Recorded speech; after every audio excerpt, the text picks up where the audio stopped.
I discovered a creeping yellow organism right inside my house. It was growing straight out of the floorboards and seemed terrifyingly intelligent.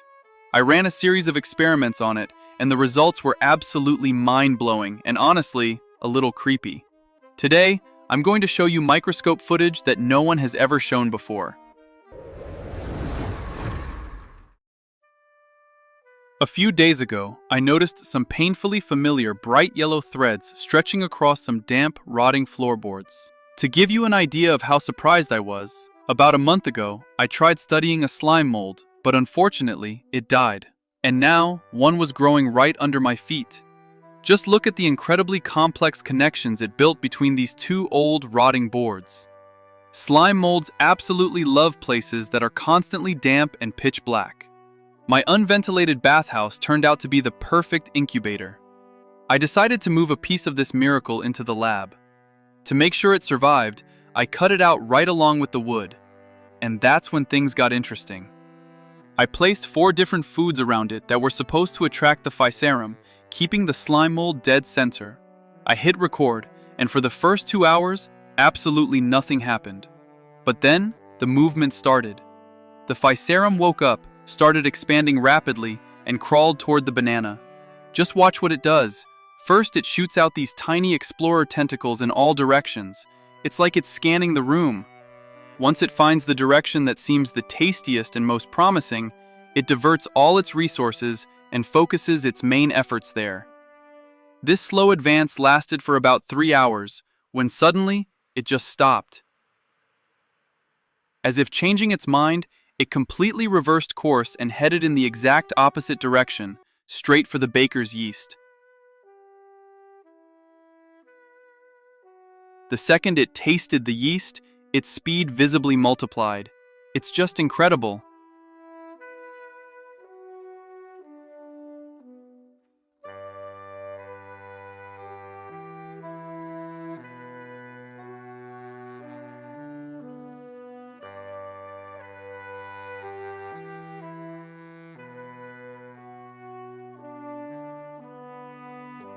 Look at what this process looks like under the microscope. The slime mold pumps fluids through its own internal highways. It forms perfect tubes with life literally pulsing through them. You could watch this forever. It is an incredibly mesmerizing thing. Scientists study this organism all the time. You've probably heard about how slime molds can flawlessly find the exit to complex mazes, or how they can recreate a city's entire transit network, finding more efficient routes than human engineers. This is a topic for a separate big video. Write a comment in support if you want such an analysis. But for now, we are approaching the turning point. Throughout the experiments, that original slime mold would alternately grow and shrink, hiding between the boards. So I thought, what if I feed it that exact same yeast right there on the floorboards? I left it a generous portion of yeast overnight and left. When I came back the next morning, honestly, I was stunned and even a little spooked. I had no idea what to expect, but it definitely wasn't this. The yellow slime had unnaturally inflated, expanding in every direction at once. What did the yeast do to it? I set up the camera, shot a 30-minute hyperlapse, and just look at it, it's breathing. This shapeless mass is literally heaving up and down. It's just wow. But then it got worse. After a while, a repulsive white film started rapidly forming on the surface of this yellow balloon. It looked absolutely disgusting. It felt like pressure was building inside and something very bad was about to happen. Some kind of biological explosion. To figure out what was going on inside, I took a knife and carefully sliced the mass open. Inside, it looked like this weird, porous, inflated dough. I tried to salvage the situation. I carefully lifted these formations and moved them to a plastic container, but no miracle happened. Instead, the mass rapidly started drying up and turning black. What the hell was this thing? To find answers, I put the samples under the microscope, and that's when things started happening that defy normal explanation. At first, on low magnification, it just looked like a chaotic mess of tiny dots scattered everywhere. but looking closer, I noticed something completely abnormal. The dots were moving! Remember that footage of the slime mold pulsing? All that movement happened strictly inside the yellow tube, but here, the movement was happening on the outside. The water surrounding the slime mold was swarming with life. And then I captured the most shocking footage of this entire experiment. These microscopic dots weren't just moving randomly, they were swimming, almost as if on command, in one strict direction. It looked like they were being controlled by a single invisible brain. See for yourself, they are all rushing to one spot.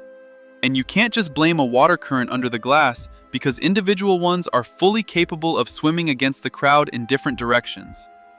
I cranked the lens to maximum magnification and turned on the hyperlapse. Here you can clearly see that even massive, shapeless clumps are starting to move. It is both fascinating and terrifying at the same time.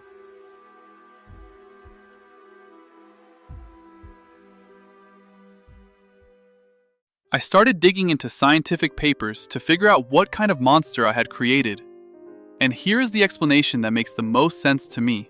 When I fed it that giant dose of yeast, the yeast started actively fermenting, releasing massive amounts of carbon dioxide and alcohol. The yellow slime mold inflated because it essentially became an airtight balloon for the CO2. Plunged into extreme chemical stress, the organism decided this was the end and hit the emergency reproduction button. What you're seeing in this shocking footage are zoospores, cells with flagella that the slime mold mass ejected into the water to save its species. And the reason they are swimming like a hive mind in one direction is called chemotaxis. The zoospores were moving in sync along a chemical trail, desperately trying to escape the toxic environment and find an area with more oxygen. And now for the finale, which honestly made me a bit sad. I thought that after a massive feeding like that, the slime mold would only get stronger and take over half the bathhouse. But the exact opposite happened. It vanished. Completely. I couldn't believe my eyes. There wasn't a single tiny yellow speck left on the boards. I beat myself up over this experiment. I started ripping up the rotten floor just to find something, to clear out the boards, and at the very last moment, under the beam of my flashlight, I spotted it. A tiny, completely microscopic yellow growth on the rotting wood. The main mass died, but this little piece managed to escape and hide. Now, I want to start all over again. I'm going to grow it carefully and gently. But that's going to take time.